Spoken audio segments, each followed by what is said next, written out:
Opinion. Top Demon Hunters is phenomenal. Transparency item. The perspective section of the graphic is comprised of articles based on opinion. This is the opinion and perspective of the writer. Top Demon Hunters doesn't sound like the type of movie to give its viewers chills, deeply communicate a heartfelt message, or break Netflix and Spotify records.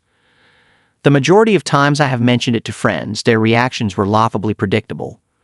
Isn't that for kids, or I'm really not into K-pop, or that sounds weird. While the movie is perfectly suited for kids, a person can take out of it as much as their lived experience allows. The music is K-pop, but it's also just good music. The vocals are incredible, and the songs are written skillfully. The caliber of the K-pop Demon Hunters soundtrack speaks for itself. The two fictional K-pop groups in film, Huntrix and the Saja Boys, have both claimed the highest charting K-pop girl band and boy band respectively on Spotify, according to LA Magazine. On the surface, K-pop Demon Hunters might seem like something that can be half-watched while babysitting. A girl group fights demons through their music with flashy visuals and juvenile feminine flair. K-pop Demon Hunters is a colorful animated film with incredibly catchy songs, but more so than that, it's immersive, emotional, and wildly thoughtful, unironically a work of art. Starting with the most obvious, the film is a visually stunning experience. Every frame feels deliberately crafted in a way which almost catches the viewer off guard considering the genre. It's childish and playful, with bright colors, elaborate costuming, and classic anime-style facial expressions.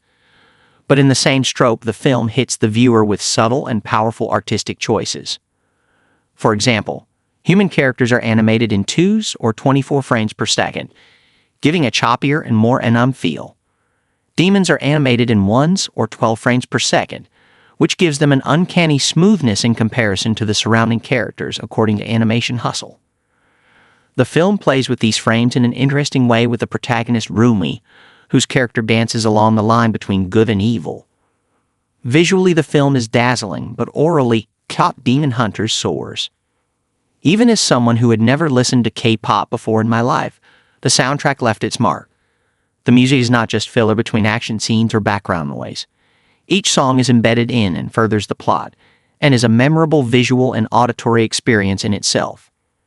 The songs are catchy enough to warrant repetitive car ride listens, but also emotionally complex enough to touch the viewer. At a couple points during my sister and I's first time watching the movie, we both had chills from the soundtrack alone. Beyond all of this, the real reason K-pop Demon Hunters seems to be so special is the message. Granted, it's not some revolutionary philosophy.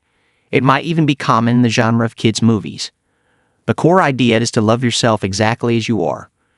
Guilt and self-doubt lead directly to the side of evil in the movie, while acceptance and love of the parts of a person that are not good are what leads to genuine strength. Most people have heard this message before, but it's the execution of it that makes the movie unforgettable.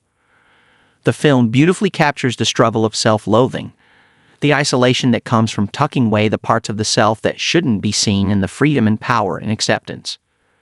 This statement is powerful, especially when so much of life is experiencing what feels like the opposite.